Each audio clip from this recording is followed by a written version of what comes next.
What's going on? What's going on, everybody? It is the only sports podcast here. That's right, the only sports podcast. I'm Will. That's Casino over there. How's it going? How we doing Wait, today? so that's what you told me. That's what you tell me. My bad. Yeah. Jump of the gun here. Things are good. I'm very ready for the podcast today. Very rejuvenated from last night. For Yeah, that one Casino and I had person a that hot date. for that one person that got on last night when we were doing our live YouTube stream for about 15 seconds. Thank you. Why, thank you. Don't know who you were. Wish you comment, Man, but but they we got a did. We show. deleted it already. It was just testing the waters. But no, we were out till 1 a.m. last night, just kicking the shit and trying to get our podcast going and figuring things out. So yeah, And it's boy, quite is my mouth tired. nice. But yeah, no, we were I was teaching Casino, a 33-year-old man, how to use the internet. So he has been living under a rock. Apparently, didn't know how to do any of the internet things. So we set aside last night for me to teach him things he didn't even know he wanted to learn. And then he And I walked forgot away. every bit of it. Yeah. I forgot every bit of it. And then the problem was, Oh, you need to fix your mic, by the way. Is it still?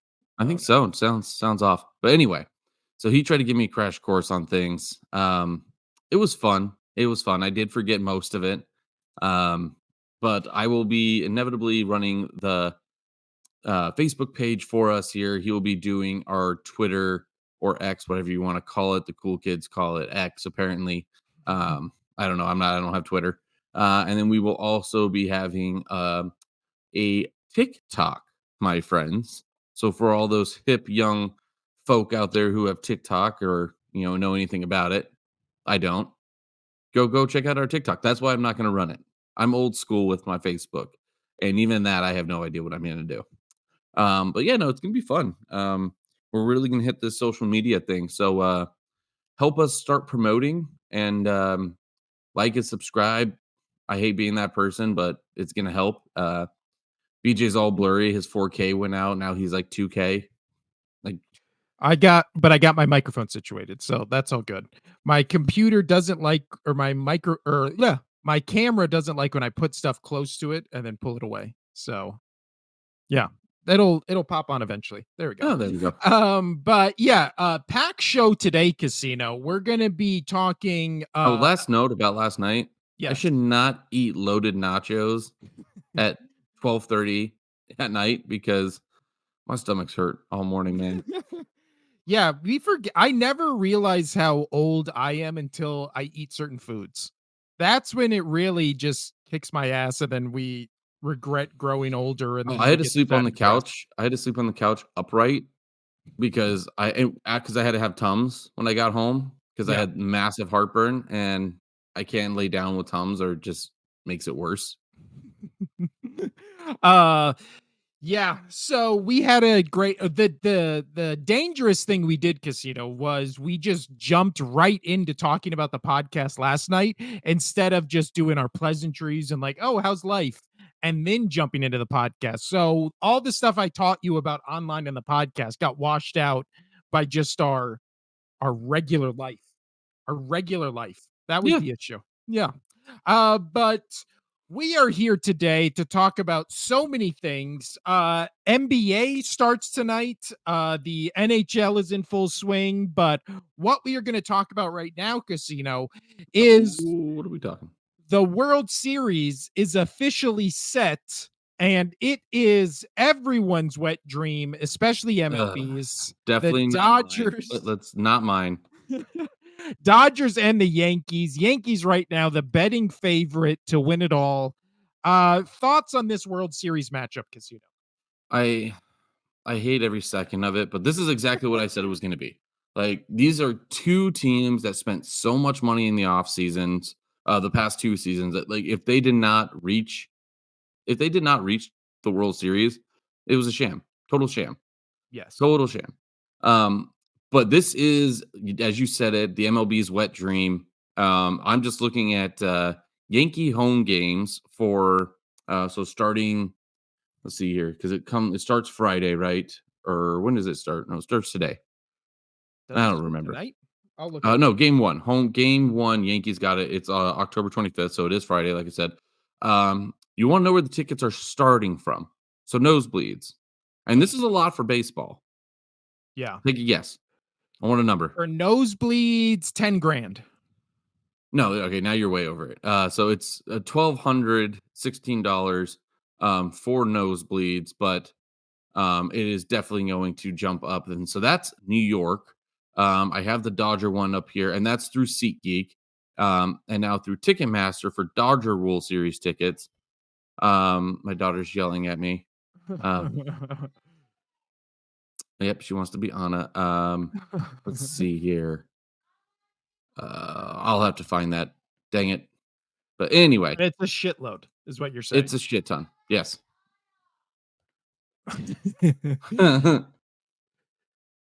The show is off to a rousing start. My microphone's not working. My light is all fucked up. This is great. But yeah, so the World Series preview was what we thought it would be. And that is Yankees Dodgers. It's official. I don't know. The Mets Dodgers had to go through what? Mets and who else were they? I know the Yankees had to go through the Royals and the Guardians. So what a trip to the MLB or to the MLB World I Series mean, I this is. was gonna save this for Casino's Corner, but I mean, just might as well just talk about it. Most experts are actually picking the Yankees in this series, which I just absolutely hate. I don't want the Dodgers to win, but at least the Dodgers have won recently to where it's just gonna be old hat, and I just don't care anymore Yeah. that they keep winning. Plus, they have one of my favorite players of the last 15 years with Mookie Betts, former Red Sox. Love him to death. Great kid. I say kid, he's younger than me. Um, yeah. Um, but this is going to be an outstanding World Series for those who want the stars. I mean, you have Shohei Otani versus Aaron Judge. I mean, I have their stats pulled up for this year. So they've only separated by Otani's played one more game than Aaron Judge. Um, Otani's had a lot more at bats. However, they are where's the home runs here? Judge has 58. Shohei Otani has 54, um, which is just so many, so many. There's batting average is 322 for Judge, 310 for Otani. And then you got just slugging percentages are just through the roof. It's 700 and 650 respectively, with off by a couple, but that's what everybody wants to see. They want to see the two home run leaders just go at it. It's going to come down to both the pitching for the Dodgers and the Yankees. Um, that's where the Yankees have a little bit of a boost, just because like the normal rotation for the Dodgers hasn't been all that great until as of late. So they have Walker Bueller, Flaherty, and then they got Yoshinobu Yamamoto. Yep, that's a fun one. Damn. Nailed it. Um, yeah. Again, Japanese names I'm okay with. And then you have with the Yankees, they're starting three. Um, they have last year's Cy Young winner with Garrett Cole. They also have Clark Schmidt, Lewis Gill, um, uh, where's the other? Carlos Rodin, whatever his name is. So it really comes down to pitching and who's going to be on because all of these pitchers have been on and off through the regular season and through the playoffs. They've each had like one good playoff game and one bad playoff game. So it's essentially going to come down to the pitchers because obviously both these offenses are going to be just beating the shit out of each other with their slugging percentages and on base percentages. So that's going to be fun. Um, I want both teams to lose. That I'll just end on that. I just want both teams to lose so bad, but I've decided I am going to not cheer for the Dodgers, but that's who I want to win. That's what I want. Yeah. I don't want the Yankees to win anymore. Like, Well, been been a long time since they've won, and I want it to stay that way. I think it's fun. They've this season they played 3 games back to back to back against each other. The Dodgers won 2 of them. The Well, that's how Yankees it won goes. They 1. they play series in baseball, if you didn't know. Yeah. Well, I'm just saying they never played another game this season except for those 3. And the Dodgers were 2-1 against the Yankees. Yankees won 1 game 4-6 or 6-4, and then the Dodgers killed them in 1 game 11-3. So we'll see how this goes, Casino. I will be watching. I know you will be watching. I will also be rooting for the Dodgers because the Yankees, because I hate Cowboys fans and most of them are Yankees fans. So that's yeah, what we got there. Anything else to say? Oh, and the teams the Dodgers went through were the Mets and the Padres. How could we forget Mhm. Mets and the Padres? So I didn't both forget. I just was letting you suffer. both just went through a murderer's gauntlet to get to the World Series, and they both won all their series pretty Yeah, there was easily. a lot of really good postseason teams this year. Outside of you had obviously the 2 juggernauts that are expected to go. Yeah. There was a good field. Yeah, but like all things, it was inevitable. Dodgers, Yankees, and we're both rooting for the Dodgers. I wish no success to New York teams. And then NBA starts tonight, Casino. Nothing really. Again, it's early in the season. I don't think there's any way the Celtics don't repeat because Man, this is unlike just kinda turning into a mini casinos corner because that was gonna be something else I talked about in, the corner is, I love, Tatum for the Celtics coming out and basically like, "I have no pressure to win I have no pressure to win the NBA title this year."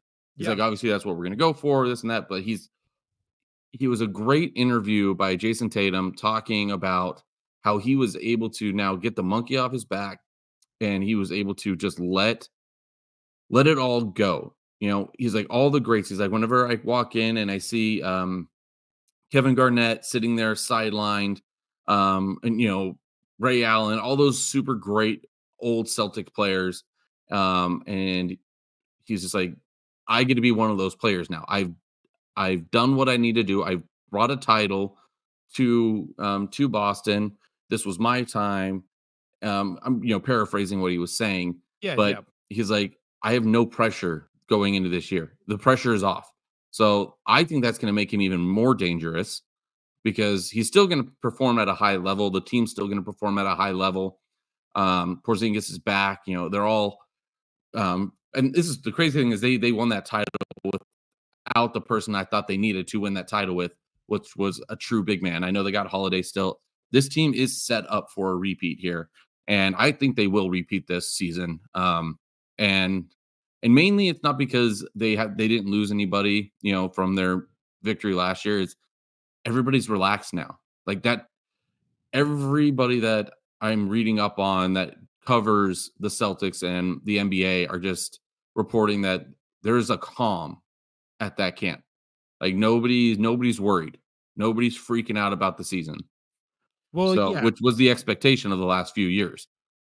Well, it's also the thing where unlike when the Nuggets won it and then the next year, myself included, everybody was like, the Nuggets are the best team. There's no way the Nuggets don't win and like all that kind of stuff. And then you went into that season and Jamal Murray completely regressed after having like a Cinderella run in the playoffs where all of a sudden he just became the most deadly player on the court who was outplaying even Jokic, but he was out playing LeBron, he was out playing AD, and he just went on this like generational run that we've never seen before. And then shockingly to most people, including myself, he immediately regressed just back to like an average player. And then he got injured, and then it was this whole thing. And it was kind of like everyone, myself included, was just betting on him continuing to be just this unrelenting playoff force, and then it never happened. With the Celtics,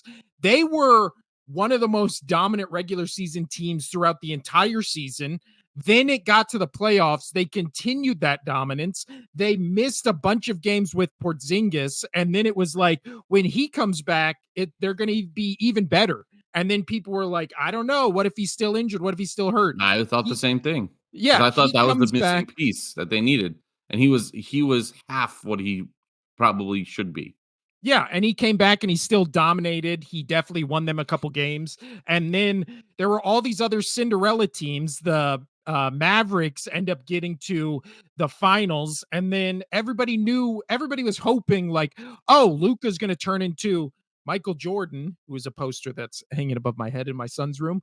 But everybody was hoping he was going to turn into Michael Jordan and just take over the finals. He didn't. Celtics kind of win that finals easily. And then what happened in the offseason was, and also this should not say World Series because we're talking about NBA, but what happened in the uh NBA finals was just, or no, what happened in the NBA offseason? I'm sorry, I lost track of what I was saying. He goes on the Olympic team, basically never steps foot on the field, is on the bench the entire time. Then there's the talk of like he's being disrespected. He was the best player, even though you can say it was Brown. You can say, oh, he was the best player on an NBA Finals team. He never played in the Olympics. They still won without him. It's disrespectful. Blah blah blah. So now not only does he go into this season as an NBA champion with nothing to prove, but he also has a chip on his shoulder from just being disrespected, at least in his Snubbed. eyes. Yeah, snubbed in the Olympics where Yeah, that you was so have weird. it was weird. But you have the best players in the league. You have a guy who just won the NBA Finals, who is one of, without question, the top 10 NBA players in the league right now. Never steps foot on the field, or never steps foot on the court, I should say. And now his team's coming back. They didn't lose anybody. They have the blueprint to have the exact same season they did last year. Really, if you look in the East, again, as a Sixers fan, they just got Paul George, which now it's like, oh, you Paul George, you mean the guy who is injured 90% of the time, it feels like, and who never shows up in the playoffs? Just what the Sixers needed. A guy who doesn't come up clutch in the playoffs. But so Sixers aren't a threat. The only threat I could honestly see from the Eastern Conference is the Knicks, maybe. They got a couple big additions in the offseason. I think the Bucks have the opportunity to bounce back with Giannis and him kind of reassert his dominance in the East. But like most years, the East is just down. They don't have enough good teams, or they don't have enough good players on any really good teams to make an impact. So their competition is going to come out of the West.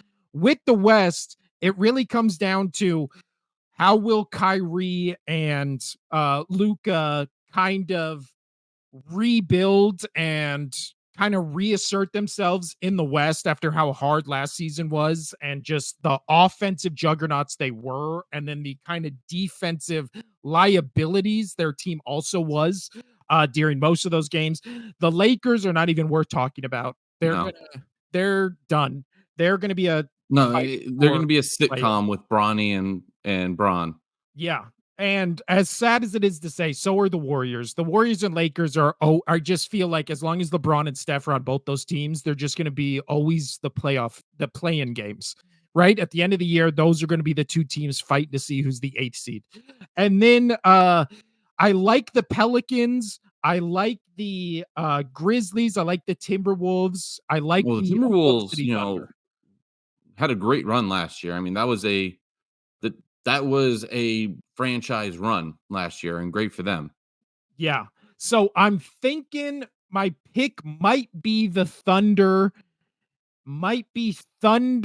Celtics, maybe Nugget Celtics. But really, I think where there's been a bunch of years where it's been like, oh, wide open, anybody could win it. I really do think that going into the season, there's like legitimately only 5 teams that could win the finals. And I really think only one of those teams in the East, or maybe 2 in the East, is the Bucks or the Celtics. I don't see anybody else coming out of there.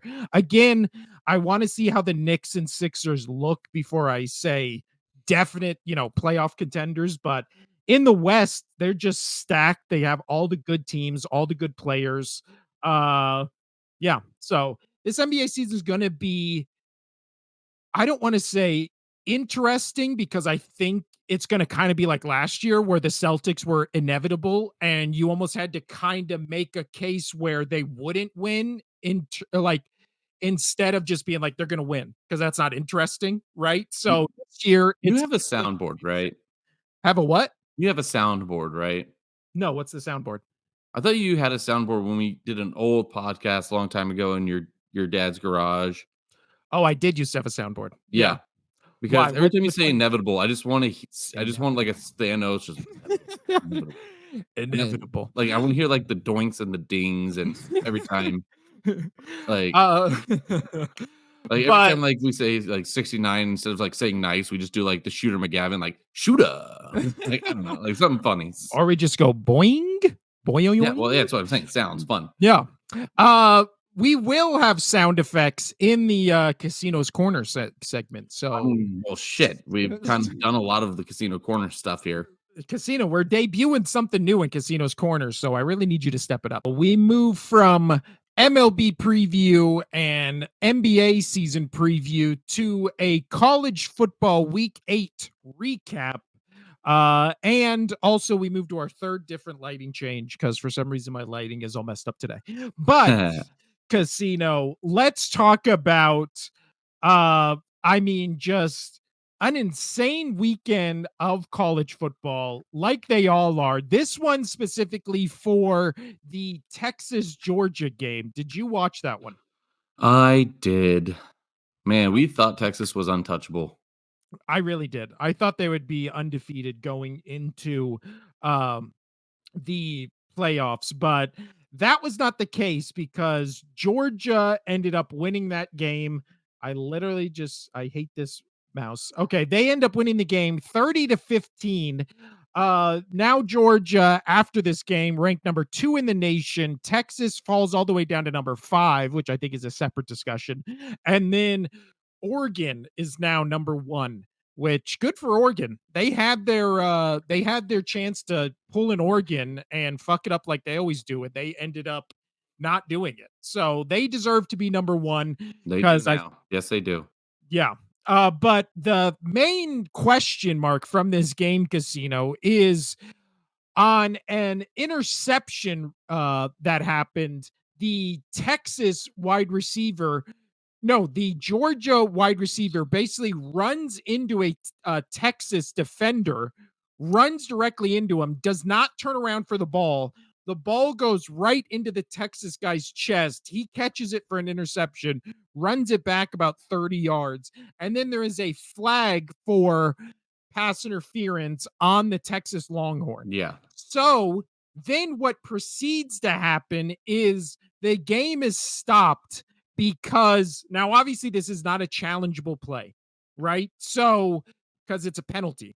But what proceeds to happen is the fans in Texas decide to throw water bottles, their garbage, basically everything on the field. And this wasn't like one or two people. This was like hundreds of people throwing their shit on the field. The coach for Texas is like running on the field being like, you guys got to stop. Like the game gets stopped for, I think, minimum 10 minutes so they can clean everything off the field. But what happens is the call then gets reversed after the 10-minute stoppage and the interception stands, no penalty. So the question, Casino, is this a dangerous precedent or a good potential precedent for, I mean, just football in general? Dangerous. I don't understand how this could be good in any what measure, like fans dictating the outcome of a call. Like that should not matter. It's never mattered. I mean, the players on the field have dictated calls before. We see that in the NFL constantly. I mean, I will say it, Brady, you got Mahomes, all these greats that they are held to a different standard. I mean, hell, NBA, you have LeBron. Anytime somebody's like that's a superstar, just goes, oh, why didn't that happen? They get their call. But Yeah, fans should not be dictating the game. Like they they don't put stuff on the video board for a reason, you know. It's that's for true. stuff like this, Yeah. because that this is to me very dangerous that this was allowed and this got, you know, changed. And I don't like it. Even coming from a fan where I have thought in times where I'm like, that was total bullshit. That was total bullshit. That was total bullshit. Um, I will throw a little bit of a devil's advocate here, which I'll talk a little bit more in Casino's Corner. Um, I the refs in all sports dictating outcomes and changing things has to stop. So with the fans being able to get that change on that call, we're okay. But that's a positive in a sense, but, that's still something that shouldn't have to happen. The refs should be able to dictate the game fairly and properly, but it's starting to get so muddled across the board. Normally, it was just a couple sports here and there, but now it's almost every sport, every gender, every league, and I still think that it's dangerous that the fans, were able to do this because that just sets up a whole nother fucking Pandora's box that's going to get opened outside of the one that's already opened with the poor officiating around every sport. So, Yeah. So this happened in the third quarter. There was 2 minutes 40 seconds left. The score was 23-8, and I think in the moment it was a bad call. Now, again, we were rooting on this podcast for Texas to just kind of go undefeated, or at least I know I was. yeah, But I wanted Texas to be like the clear favorite, yeah. And so this might be even though biased. you and I can't stand Texas teams. Yeah, but Let's for put that some on the reason, docket. but again, I feel like it's easier with college teams because again, they're kids. Like it feels different, right? It feels like I never liked Alabama, but it's hard for me to be like I hate Alabama because again, it's different people every 4 years.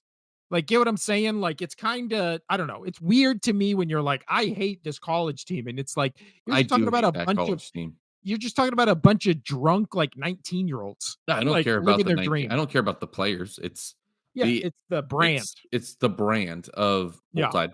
Like, oh, I want anytime somebody says that, I want to punch him in the face. My coworker, every time, like I just randomly like we'll be pouring beer, and then he's just like, somebody will say Bama, or he hears Bama, like, and he's a Huskies fan. He's a Washington Huskies fan, and anytime that like we hear the word Alabama, he'll just like subtly just go Roll Tide, Roll Tide. And to enough to where people are like, "Oh, are you I'm sorry if you're a Bama fan. I apologize if like being really nice about it. Like, I apologize for slandering your team and your state and whatnot." He's like, "No, I don't give a shit at Alabama. Roll Tide, just Roll Tide." It is fun to say. It is fun to say. But yeah, so this season we were definitely rooting for Texas. So again, my biases may be in full swing here, but I do think when you watch the play over, the Texas wide receiver clearly initiates the contact, which you would think if the sport was fair would be the reason that it would be offensive pass interference because again, it's past 5 yards. They're not hand fighting. It's not like trying to fight for position on the ball. And also, the Georgia wide receiver never looks at the ball and only sees the ball when it's then in the Texas defender's hands. So, again, the call was wrong. So I will say that, but I completely agree with you, and I completely agree with Steve Sarkisian and Matthew McConaughey, who both after the game All like right, all ripped right, all right. they ripped into the Texas fans, being like that was classless and stuff like that. Which again, it's just a bunch of drunk Did kids. Matthew McConaughey do that interview on his way home in his Lincoln? He did. He did it on his way to become a lawyer. So Lincoln lawyer in his Lincoln. And you know what? He also was quoted at the press conference as saying, these kids, you know what I love about them? They, they, they Because stay the same age, yeah, but we yeah. keep getting older, but they stay the same. But they stay the same age. Days and It's, Confused reference, fantastic. thank you so much. I butchered it, but you No, cleaned it up for me. it's so Uh, good. But yeah, You so wanna know the thing I like about high school chicks? Is we keep getting older and they stay the same age. also did win this score. So Win the silly. score was 23-8. Did I do an in-play bet for Texas to come back and win? Oh, Yes, why I not? did. Yeah. Well, you've Yes. already won on one of those already, so And I for sure after at halftime, I was like, they're gonna come back. I got a couple other people on board too. So we were all rooting hard for Texas. So this was a big moment when and they then they got the interception. blamed you when they lost out on money. No, because I was the one who was on the fence where I was like, I don't know, it's a lot of points. Georgia's good, and then that because the thing with the Miami game, it was like Cal wasn't good, so it was like Miami's good, Cal isn't, and Cal's up. So this one, it was like I don't know, guys, Georgia's good, so that's the main difference. But they ended up it ended this the only thing I will say about this is that interception that got turned from a pass interference to an interception didn't end up meaning anything in the game because the score still ended up 30-15. But if that was the turning point in the game and all of a sudden Texas wins this game 31-30, I think we're having a much bigger discussion about like fans and officials and bad calls. And even if you can start now reviewing plays and just all this kind of stuff, but it kind of got swept under the rug just by that call kind of not meaning anything. But Yeah. it is a very dangerous precedent to set because, again, you hate bad calls against your team. But like I've said for years on this podcast, your team will benefit from bad calls as much as they'll be hurt by bad calls.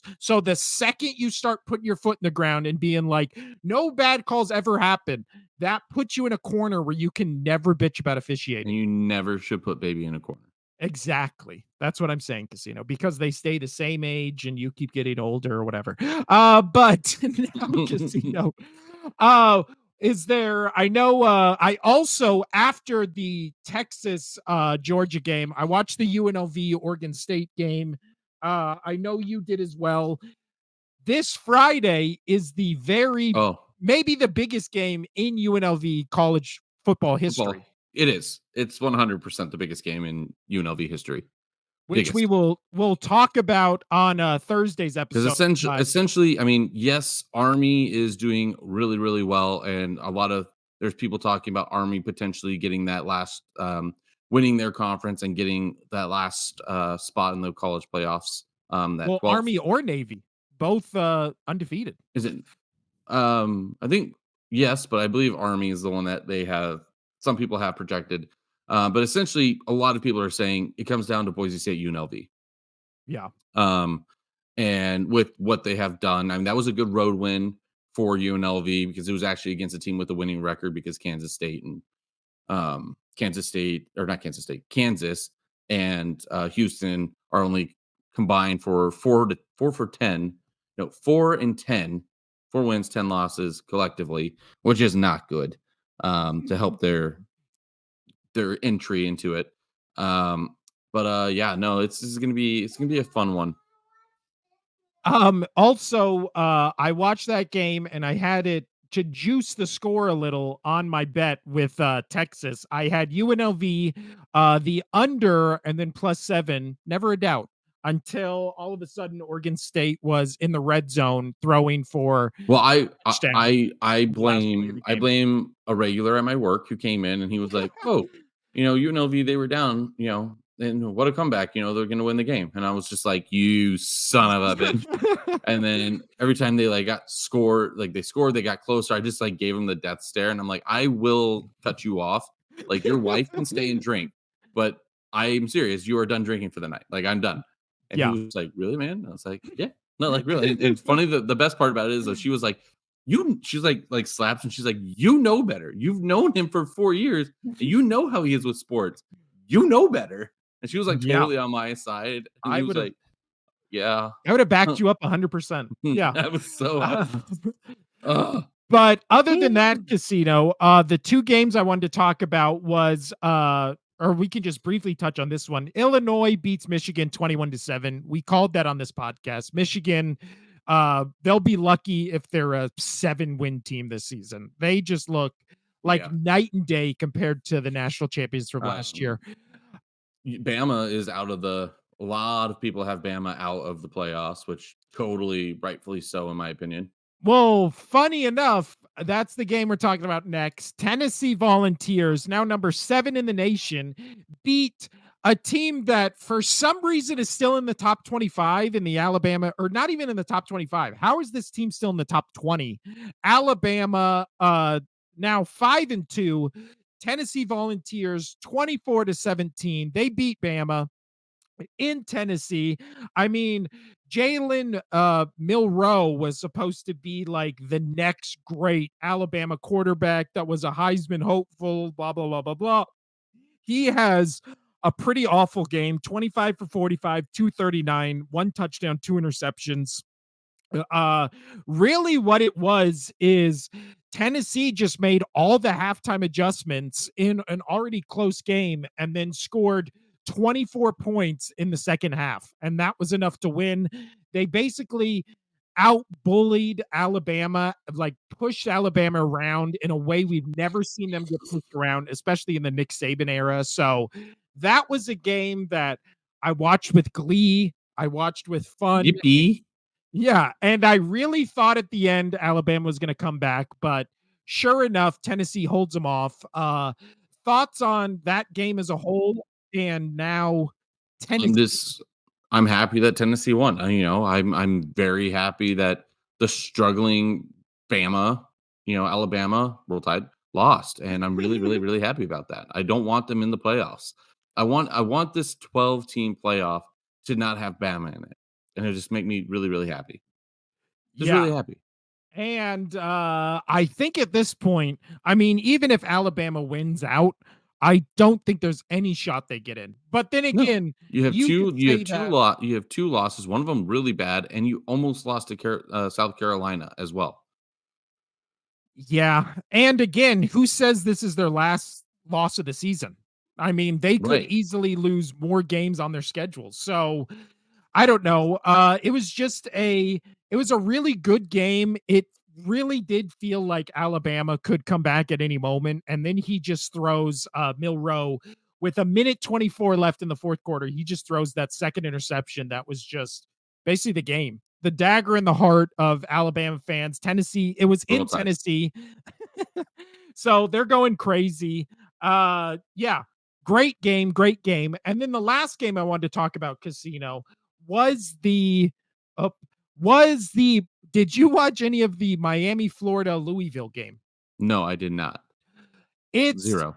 I am watching and have been for weeks now every single Miami game because they do not play a normal game. Every single game is the craziest, most unhinged thing you've ever seen. This game ended 52-45, and Miami scored two touchdowns almost every quarter. Louisville kept it close, but for some reason Miami's offense is elite and their defense just can't stop anybody. So they every single So game, half the NFL. yeah, every single game I've watched of Miami feels like they're just in a shootout back and forth. They obviously had the game against Cal where I won big money, which was fun. But then every single game since then, and there's 6 in the nation. This isn't just a random, you know, team that everybody just is like, oh, it's fun. Remember like those years where it was like, oh, Hawaii just puts up 55 points every game against whoever, but they couldn't stop anybody. So it was like they're playing, Boise State and the score's like 55-45. And you're just like, nobody watched that game, but it's fun to watch the highlights. That's like what this is. They played the last three games they've played. 52-45, Miami won. Cal, they played 39-38, Miami won. The game before that, 38-34, Miami won. And all of these are just like really close. It could win. Any team could win at any minute. They also played Louisville earlier, or no, that was last year. So, yeah, just I love Miami. and I hate that school. And I know I just said all this stuff about hate, so that's funny that I just said that. But I don't like Miami. I don't like the school, the players, and like all that. Like, oh, the Jimmy Johnson Miami Hurricane teams, like it's annoys me, right? But they're fun We're to 40 watch this minutes in and we season. haven't even talked about the NFL. No, I know. That was the last thing I wanted to talk about with college football casino. But yeah, I'm pro Miami and pro I Texas. mean, I don't know what's going on. I don't even want to talk about the NFL because all my I reached. I had a reach. Well, casino, your riskiness paid off because I only won one more game than you did. So we didn't have a crazy week like we did before. I won this week 10-9. And of course, I'm talking about NFL, which we're now moving on to NFL picks. Casino and I had 1, 2, 3, 4, 5, 6, 7 games different, and they kind of all evened out. So I ended up winning the week Woo. 10-9. Casino still has a 2-game lead on me on the That I do. season, That I do. 62-60. So I don't uh know what I was thinking about the Saints game, dude, at all. Like seriously, I don't like I mean I don't. you picked the Saints and your Patriots. And Okay, well, the those are Patriots one, two. I gave good reasons, That's true.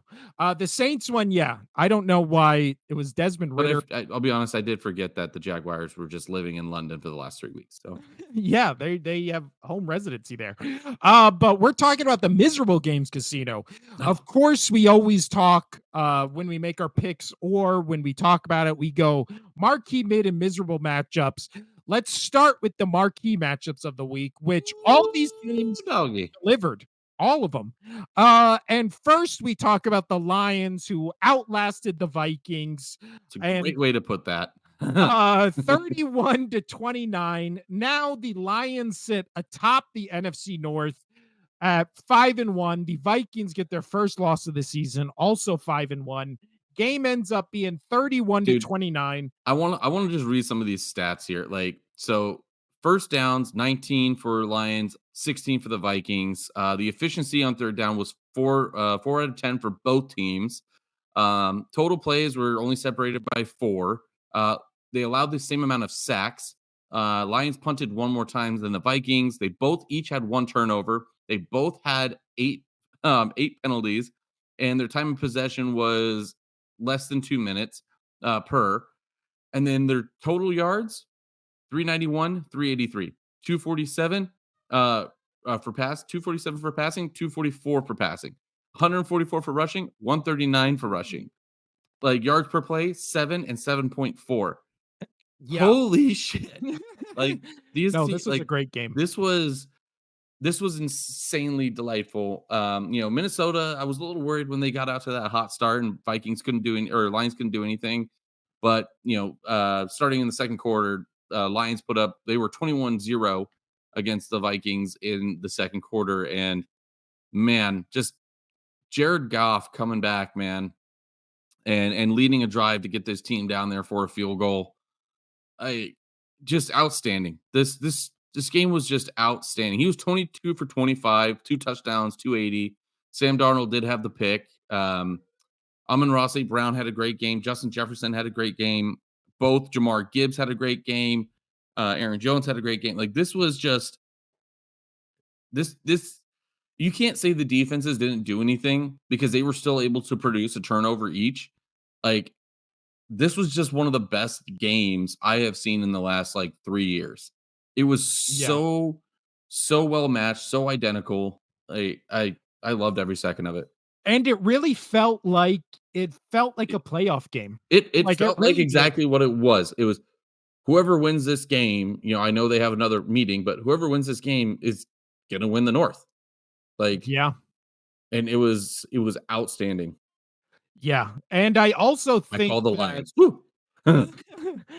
we both actually called the Lions. I was shocked. I thought I picked Vikings in this, but I did pick Lions. And yeah, I think right now, I mean, I don't think he'll win it because there's no way they give him another MVP. Right now, Lamar Jackson and Patrick Mahomes are like 1 and 2 in the MVP race. We'll get to the Patrick Mahomes thing. It's which is just ridiculous that it's ridiculous he's number one in MVP voting. But he Lamar should not. Jackson, I don't. We'll get to it. Lamar Jackson has 17 touchdowns, 2 turnovers on the season. So And he what is. does Patrick Mahomes have? We'll get to that casino. But and then Jared Goff, on the other hand, has 10 touchdowns, 2 interceptions, I believe. Or 10 touchdowns, 4 interceptions. So there is talk of Jared Goff as MVP. And if this Lions team keeps playing like they do on his arm, I think you can make a real case that he will win or should win or can win MVP, especially over Lamar Jackson, where I feel like him not doing anything in the playoffs is going to hurt his MVP chances. Right? Like Yeah. nobody's gonna, I think that's gonna be held against him, even though it's a regular season award. Voters are petty, blah, blah, blah, blah, blah. But yeah, when it Well, comes to it's obvious. I mean, Mahomes. but Lions Vikings, great game. I also coming out of this game, much like the Commanders against the Ravens last week, even in a loss, I don't the Vikings again didn't look bad. They could have easily won that game, and I kind of have more faith in the Vikings after that game than I did before it. Because I No, yeah, thought and like just like what you said last week with you just alluded to with the Commanders. Commanders. Yeah, they look good in a loss. Again, it was a one-score game, kind of last couple minutes of the game, the Lions won it and easily could have been Vikings. And also the thing I was scared about with the Vikings was will they lose all their momentum in a bye week? And clearly it looks like they didn't. Like they still looked good. But let's move on to our next game, Casino. The Packers shockingly win it with a kick at the end. Everybody knows they've had kicking issues over the past, so it Yeah, must have and felt they just bring this kid on too. yes. Yeah, like it was And this young kid. he ends up kicking the game winner as time expires against the Texans. Again, the concerning thing is looking at the stats of this game. CJ Stroud of the Texans, 10 for 21, 86 yards, 0 touchdowns, 0 interceptions. Basically, the reason they lost was that the passing game of the Texans was non-existent. So, Packers, good Mixon had on a them. really good game. Good for him, man. Yeah, Mixon came back and basically carried that entire Texans offense. Was the only reason this game was close. Right. When I have said there's something off about the Texans, I feel like there has been a like in our comment section, in people I talk to about the podcast, that's always a thing I feel like I get pushback on because the Texans, they're top 5 and everything. But again, the 2 games they've played against like Super Bowl contending Contenders. teams, they have played their 2 worst games by far, no Yeah, question. that's the And concerning thing. But here's the thing: they're still 5-2. They only lost by a game-ending field goal. Like they're just right there. They're just right there. but doesn't it feel like something's off with them when It you watch does. them? It does. It And does. I don't know what it is. I can't put again, it's not been CJ Stroud because CJ Stroud's been playing great. So this game was an anomaly for him, especially this season. But it just feels like there's something about this team that just is not clicking in the right way. I don't know what it is. I can't give you an example. It's just when you watch the game, they just don't feel like their stats and numbers indicate. They don't feel like a 5-2 team when you watch them. No, And I actually had to I don't just know what it check. is. I was like, wait, are they Yeah, 4-3 or 5-2? Like, no, and then they're in what is it, a division where their contenders are the Colts, who are a game behind them, and then Jaguars and Titans aren't a threat. And they're a much better team than the Colts. But if the Colts end up sneaking in there at the end of the season, I'd be I'd be surprised. I wouldn't be shocked. I don't think the Texans miss the playoffs by any stretch, but well, the Colts beat the Dolphins, who have given up life. yeah. But again, when it comes to the Texans, I'm not saying they're going to miss the playoffs. I'm not saying they're a bad team. I'm just saying something feels off. And I think they're going to lose a couple games in just really dumb ways this season. I'll say that. Next up, Casino. We just alluded to him. Your favorite game of the week, everybody's favorite game of the week. The Kansas City Chiefs dominate the 49ers 28-18.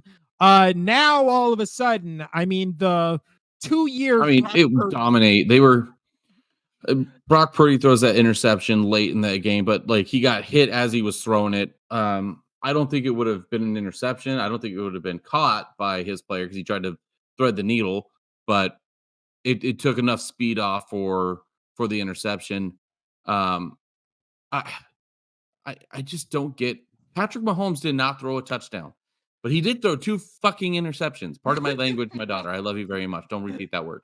Yes, Brock Purdy threw three interceptions, but Brock Purdy has nobody. I mean, yes, okay, Patrick Mahomes, they are out there two leading receivers as well, and their leading rusher. So like these are two banged up teams. Um, but I and it shows. It shows that five interceptions, zero touchdowns between the two of them through the air. So not good, not good. No. This was a tough game to watch.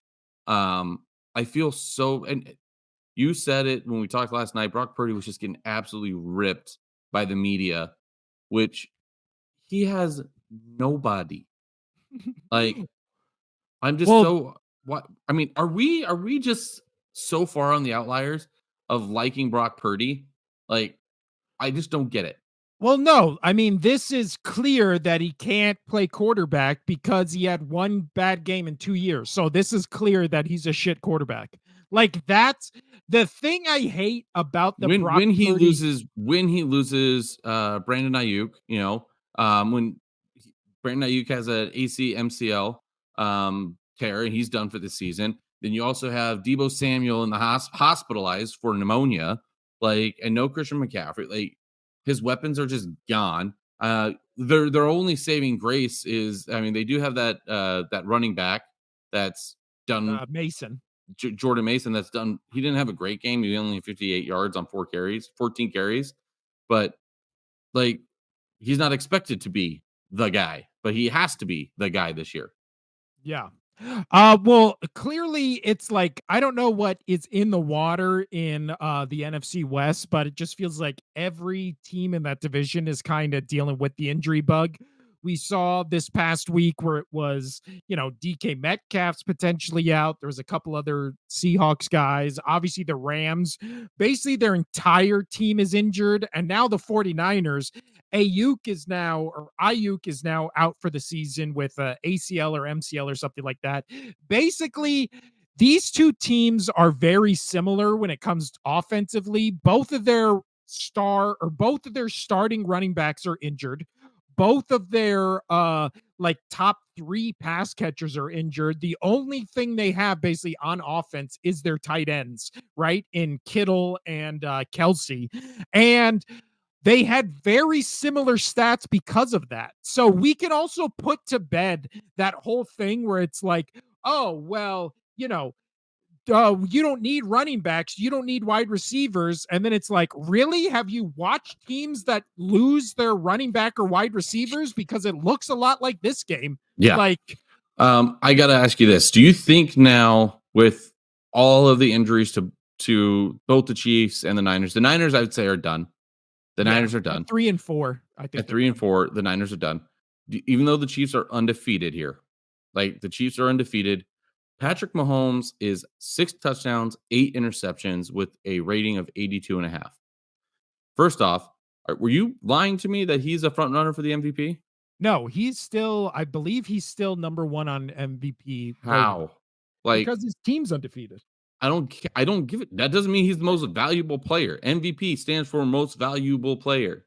He is not their most valuable player by any means. He's awful. This is a really, really bad year. After last night's Monday night game, now Lamar Jackson is the front runner. He has one game against the Falcons where he has more touchdowns than interceptions. All the other games, it's either more interceptions or they're tied up. Yeah, which is so funny because the thing that's always been said about Patrick Mahomes is he doesn't need anybody, right? He doesn't need anybody. It doesn't matter who he has. He'll just always be. And the elephant in the room is that Kansas City might have the best defense in the league. Their defense is lights out. You can't So run on them. is this just going to be another Super Bowl 50?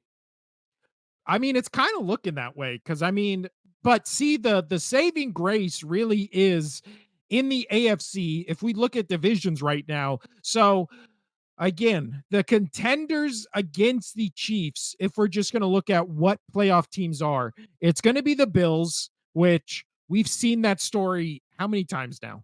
We've seen the story. I'm not So even gonna get into I love that you Bills bring that up because I Chiefs. was listening to Colin Coward and he was talking about it, and he was like, I've loved the Bills for so many years that I have been burned way too many times, enough to where I don't even want to go into the kitchen, is what he was saying. He's Yeah. like, buy the Bills, but he goes, this year feels different. This Oh feels God. different. He goes, I'm willing to put myself out there and to love again. And I was just like, because No. I mean, with Patrick Mahomes playing the way he's playing, like you have juggernauts like in the AFC that could easily upset these Chiefs. Ugh. All right. We'll have a Bills discussion another day. You The want other to, dude? I love that. contenders. You want to know that? What? Oh my gosh, these are all the Chiefs games. They're going to go undefeated, dude. The Chiefs have the Raiders, then Uh-huh. the Bucks, which the Uh-huh. Bucks might have a shot. No, they lost Godwin and they lost Evans. Oh, that's right. The Bucks are They done. did lose Evans. Yeah. Okay. Yeah. So Raiders, Bucks, Broncos.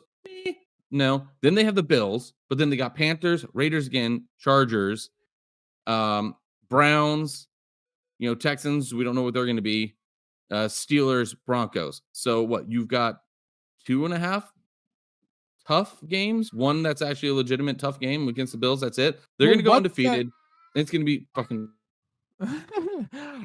So the other, as Casino just mentioned, the other contenders, we have the Texans who are 5-2 right now, who we haven't seen play the Chiefs. So that might be the outlier because all these other teams have played him and lost to him, except for the Steelers, right? So the picks right now to dethrone the Chiefs have to be Steelers or Texans because I still like Baltimore's chances, but again, when you get into the playoffs with Lamar, it changes. Yeah, but So he has never had Derrick Henry. He's leading the league in rushing. that's true. And they almost beat him or took him to OT in the first time. So the revenge, I don't think they're scared of him. So I feel like the only And that three was when teams, the Ravens were playing bad. yeah, I feel like the only three teams you can legit say have a chance to upset the Chiefs right now are Ravens, Steelers, Texans, at least in the AFC. Then the NFC, I don't know how well they'd fare against really the Packers, the Vikings, or You the said, Lions. but Bills too. I don't put the Bills in there. Wow. I've been burned by them too many times. I've seen Exactly. it. But I've seen it. this year feels different. Ugh. The Diggs, Colin talked about it perfectly. He hit it perfectly. Diggs is gone. The distraction's gone. Things seem to be clicking in Buffalo. Like things getting Diggs out of there may have been the best thing for Buffalo because now you're not having somebody crying about not getting the ball or trying to have to pressure and getting that ball to him. You know, Josh Allen has the opportunity to just kind of like pass the ball around, kind of does do, nobody's arguing. Nobody's arguing. And then he could do what he does on the feet with his Yeah, feet. So but they're much like the Texans, the only two playoff caliber teams they've played, they've lost to. So they lost to the Texans, ironically, and then they lost to the Ravens in back-to-back weeks. And the Ravens game wasn't even close. They got annihilated. The Texans game was close, which again, I think the Texans are in the same boat as the Bills. So I don't think you fair. can Hot make take. I don't think you can make a case right now that the Bills are any different than they have been in the years past because we've seen this story a million times. They start off so good in September, they start failing in the middle of the season, they get your hopes up at the end of the season, and then they go into the playoffs and they lose by 3 points to the Chiefs after being up for most of the game. Like that's the narrative that the Bills have had Well, for I told you what it was going to be at the beginning of the season. I said it was going to be a Chiefs Ravens conference AFC final. championship game. Yeah. Yeah. I think it will be. And you know what? Perfect Segu Casino, because the Ravens basically blew out the Bucks. The Bucks got a lot of garbage time touchdowns in the fourth, but this game was pretty much over. For this final score ends up being 41-31. The Ravens now 5-2 after starting 0-2, which is incredible. The Buccaneers 4-3. But really coming out of this game is two things. Obviously, Lamar Jackson rising to now MVP frontrunner in the league with a 5 touchdown performance, zero turnovers. Yeah, really good. And then the story on the Bucks side is Baker is a great game, but he loses Chris Godwin in the game and potentially Mike Evans. So are the, much like how we talked about the 49ers just losing everybody, are the Bucks done? Yeah, if you lose both of your targets, like, you're done. You're done. And the thing with this Bucks team was their defense was suspect, and really all they had was their offense. Right. And So now it's just like, I wonder who's going to win that division, because the Falcons are still not what we want them to be. I mean, they just got absolutely annihilated by the Seahawks. So I don't know. I mean, the Seahawks did have a good game, but I just don't know. yeah, so Chris Godwin out for the season. Mike So Evans, many injuries this season. dude, It's been rough. very, very sad. Yeah. And Mike Evans is expected to miss minimum a month. I mean, So yeah, it's all the injuries have been real sad except for one. And it's been very, very upsetting. Can we say goo? we'll get to that. That was a great Segu, though. Thank you. But yeah, when it comes to this Here. game, Casino, the Ravens now on a 5-game winning streak, have they reasserted themselves as basically the AFC front runner behind KC? All Let's say day. AFC. I think they are the best team in the AFC. Ooh. I still want it to be I still think that with how it's shaped up as of late, I really think it's going to be a Lions-Ravens Super Bowl. God. But remember when we were stupid? It's going to be a Lions-Ravens Super Bowl. Shut up.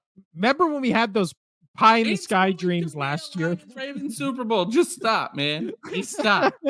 Just stop. But however, the Ravens right now, number 1 offense in the league, 3rd in the league in passing, number 1 in the league in rushing, except their defense 25th in the league. It's going to get better.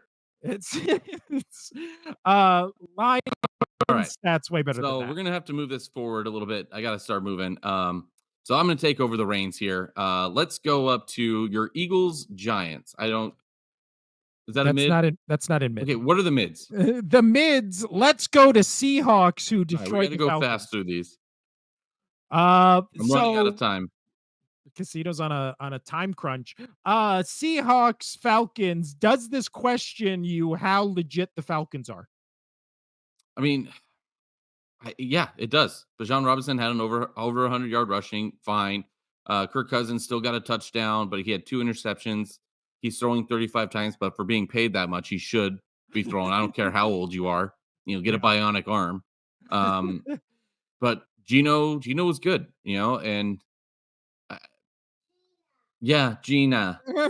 Gina, not Interesting, Gina. Casino, because I heard from you that some people were They're not a top team. Poo-pooing my pick as the Seahawks in the top 10 team, and now all of a sudden they're going to win the NFC West. Now all of a sudden the Seahawks are going to win the NFC West, and they blow out. Are you Rob? Stop! I can't stand Rob Parker, so please don't poo-poo things.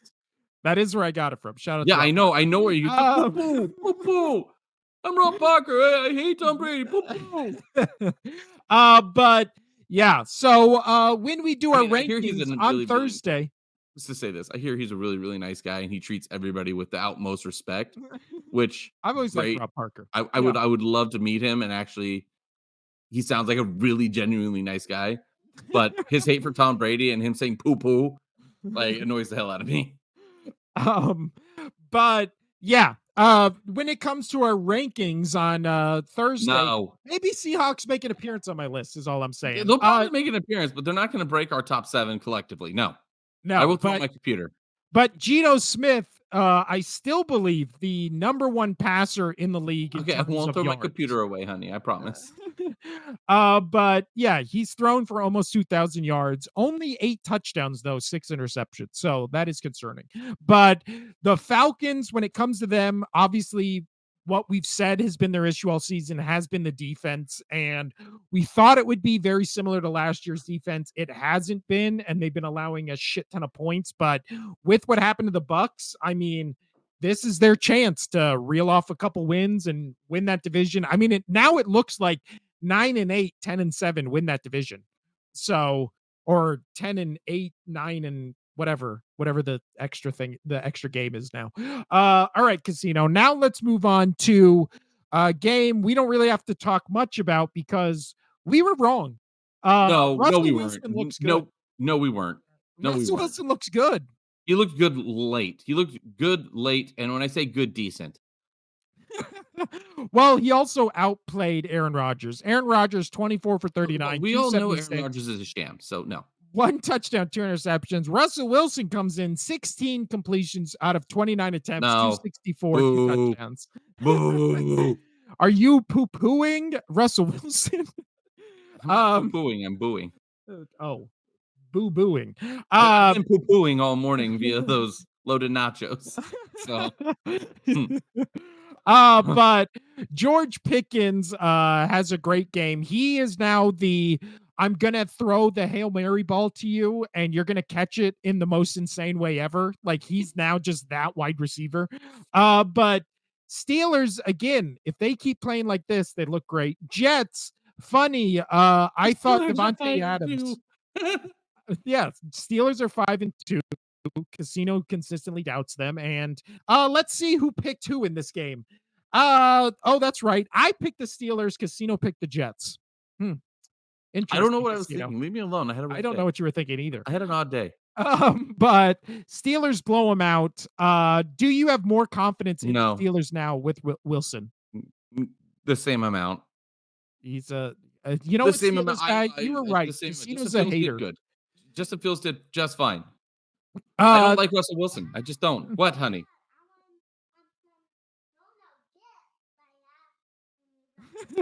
Last night. So the chips that I got at Costco?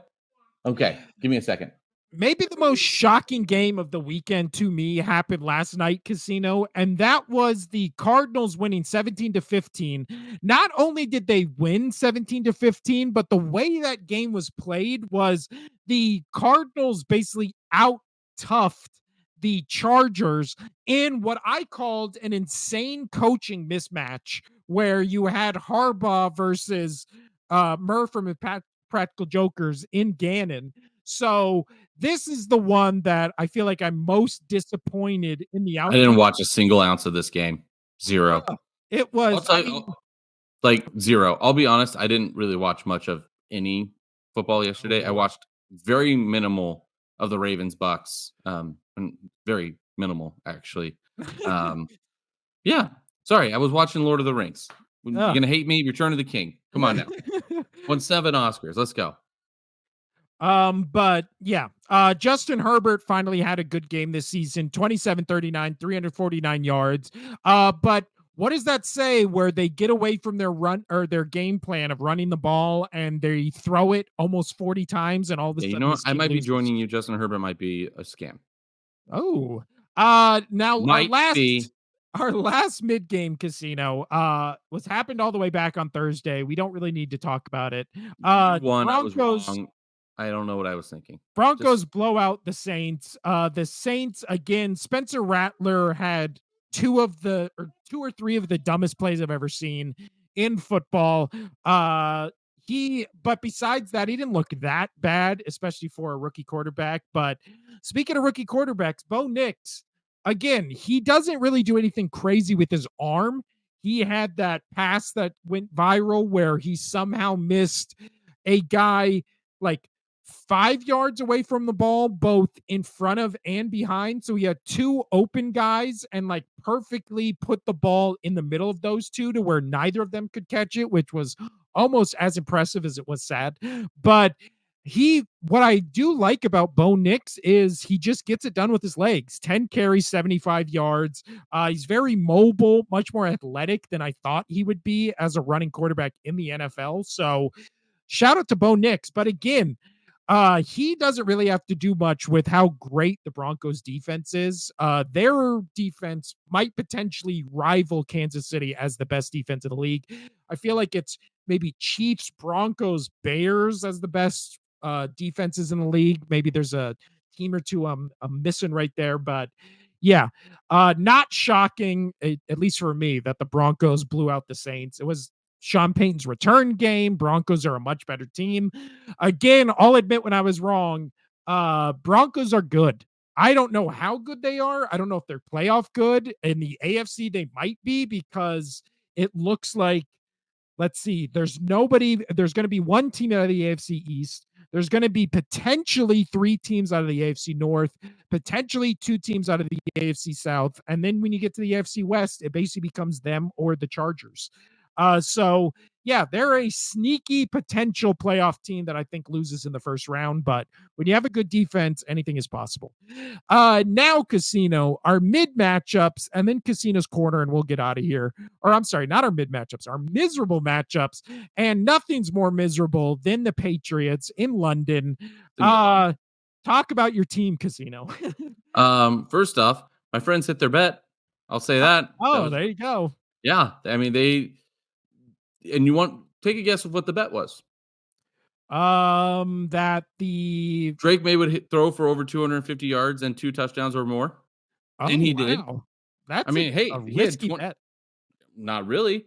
We said that he was going to do that. The Patriots defense no, as Gerard Mayo, their coach, said, and this was very controversial, calling him soft. Bill Belichick had a absolute heyday about that comment on the That's what I wanted to ask you about. on the our favorite dude. Oh my gosh, why am I blanking on his name? Yeah, Pat McAfee show. And you know what? A lot of shit for that. I like Gerard Mayo, but I did not like that. I actually love Gerard Mayo, but I did not like that saying. Yeah.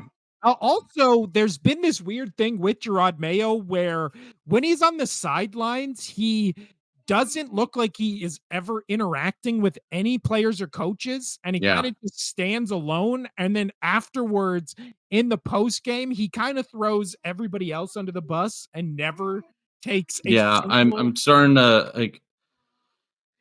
Oh, that needs to change, buddy. That needs to change, buddy. But Drake May, he had a decent game. Yeah, he did. I mean, the fact that he was our leading rusher, though, with 3 carries at 18 yards, oy vey. Like, yeah.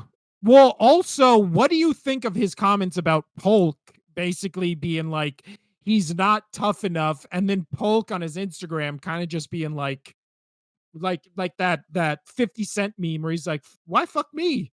Why are you throwing me under? Like, what the fuck did I do? Like, I'm a rookie in the NFL. Like, playing on the worst team in the NFL. Yeah, and I'm playing still putting overseas. Up numbers. Like, and he's putting up, and he just put up numbers. So you know what, Drake May, I think he's going to be the real deal. I really do. After the last 2 games, seeing him play with the 2 losses, no, honey.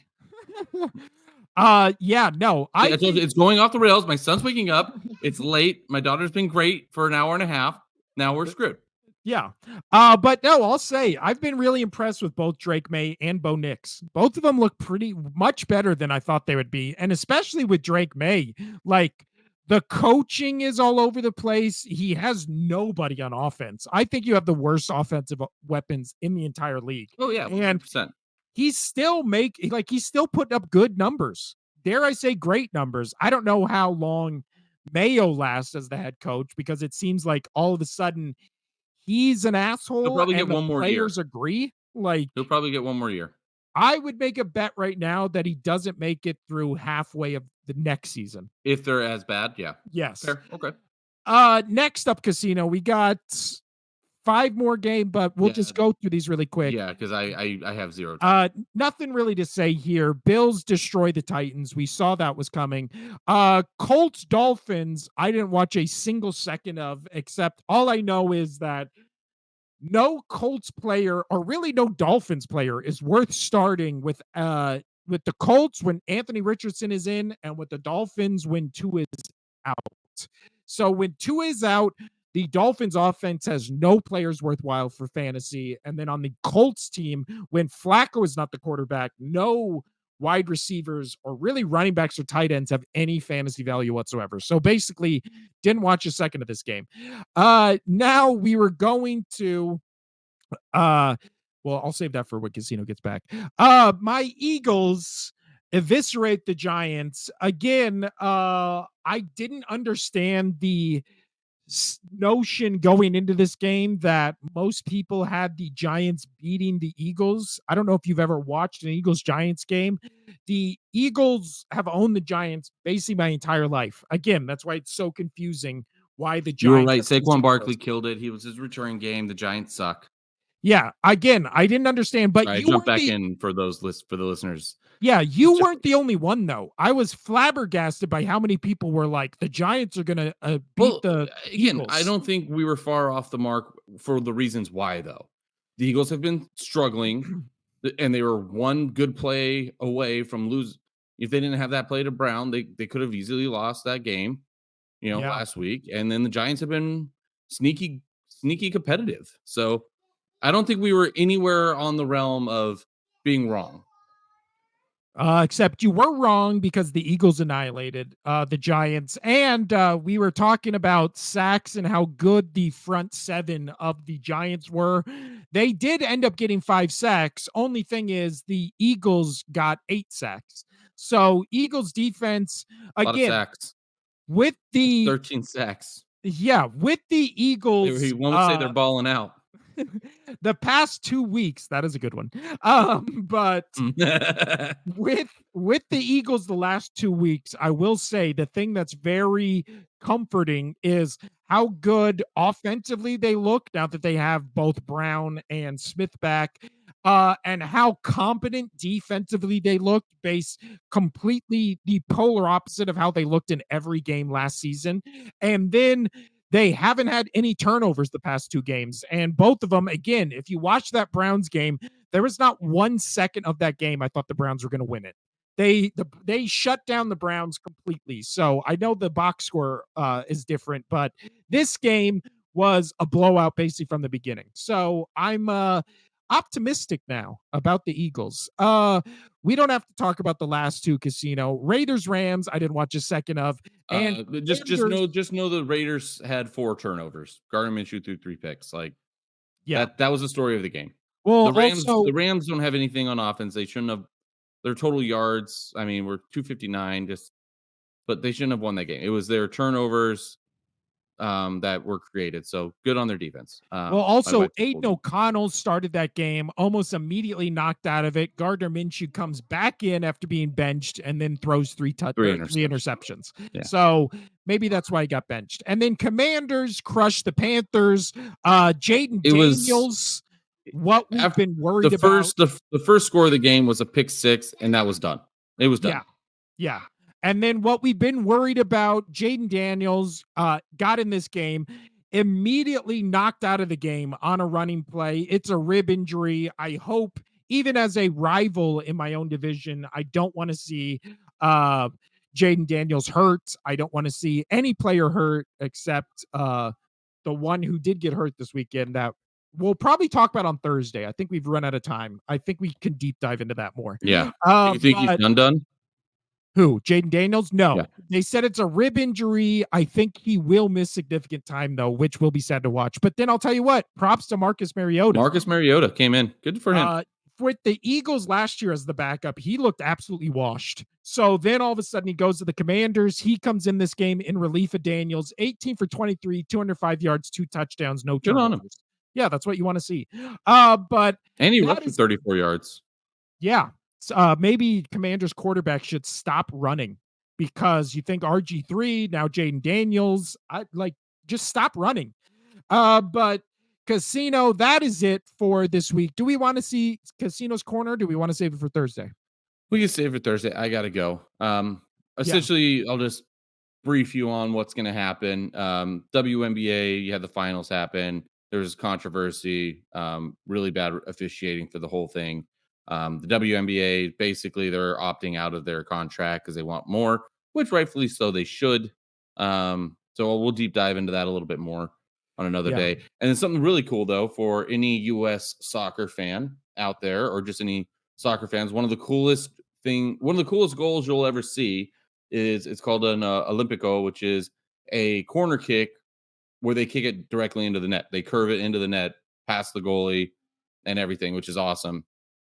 So Christian Pulisic for AC Milan, who's having an insane run right now. He's got 10 goals in 10 games, doing really, really well. He had an Olympico today, and it was really cool to watch.